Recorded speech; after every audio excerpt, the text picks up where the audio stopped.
What's up guys, it's your boy Manny back here again with one more review. Guys, today we have the new iPad, we have the old iPad.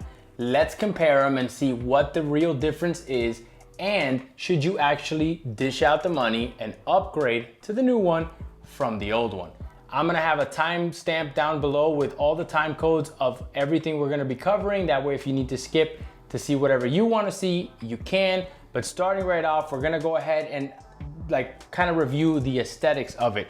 Aesthetically on the iPads, guys, they're pretty much the exact same thing. The only thing that you're actually, the back looks exactly the same.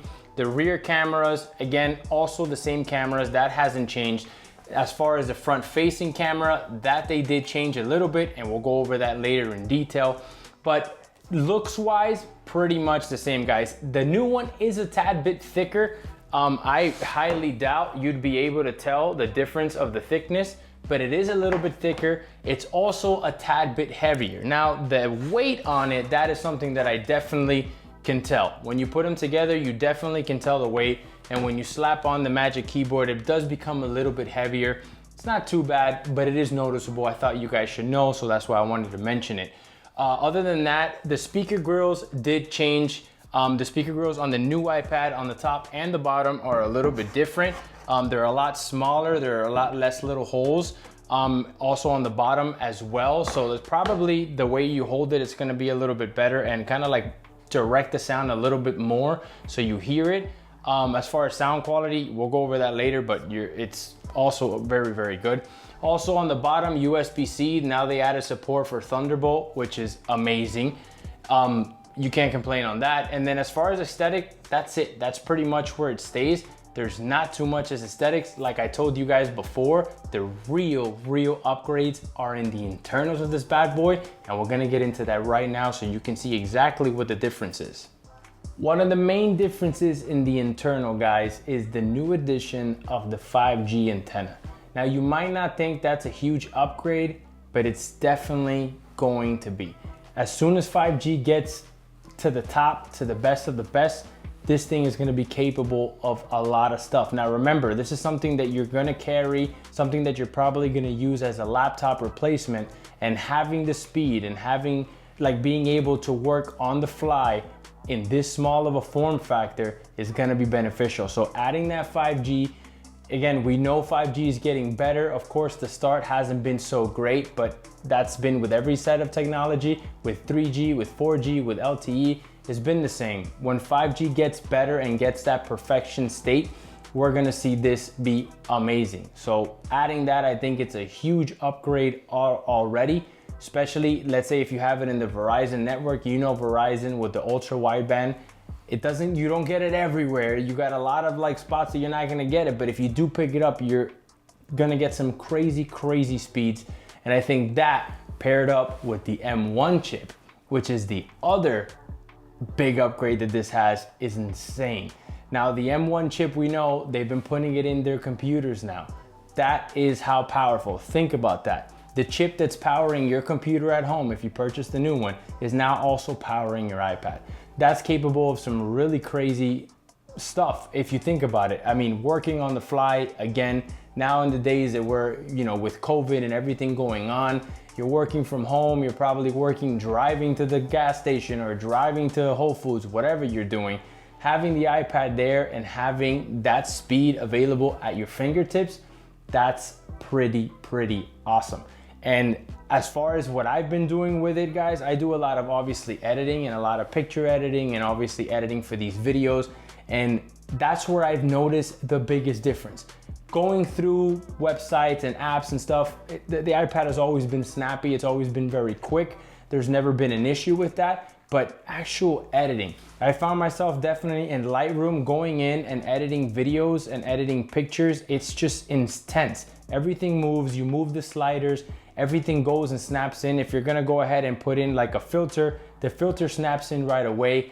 I see it a whole lot faster than the old iPad. Sometimes you would have to kind of wait for it to load.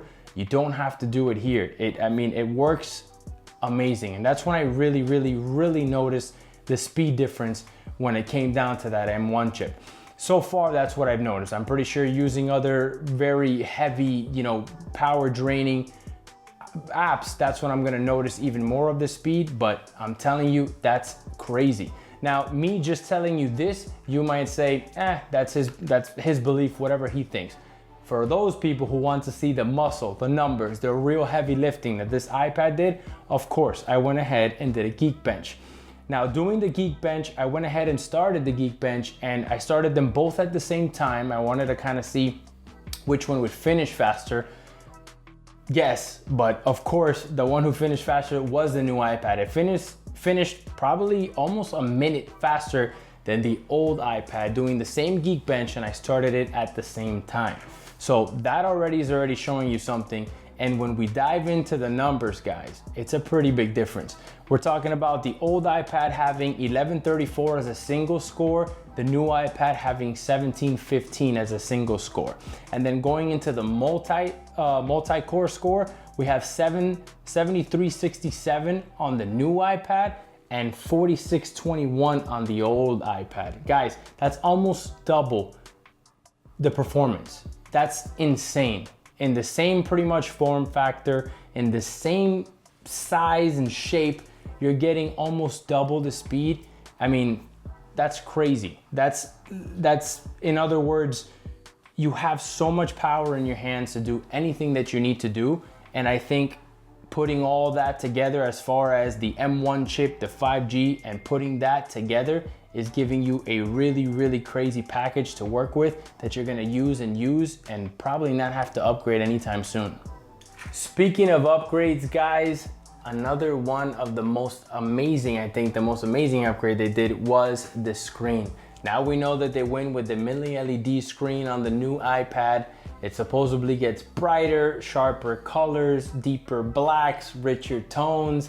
It's an XDR display, so I mean, they really went in it. As far as the brightness, putting both of them up brightness, they pretty much look the same when you're indoors.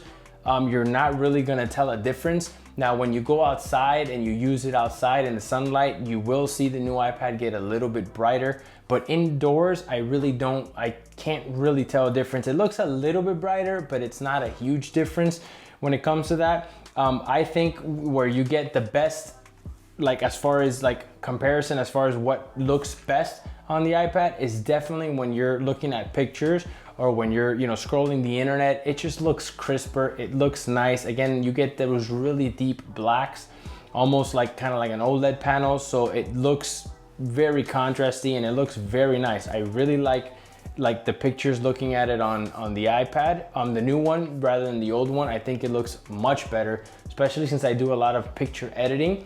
I definitely think that the new screen is a lot better, more color accurate, so you're gonna get a much better picture when you go ahead and you start editing. So the screen, thumbs up. I think they did a really good job.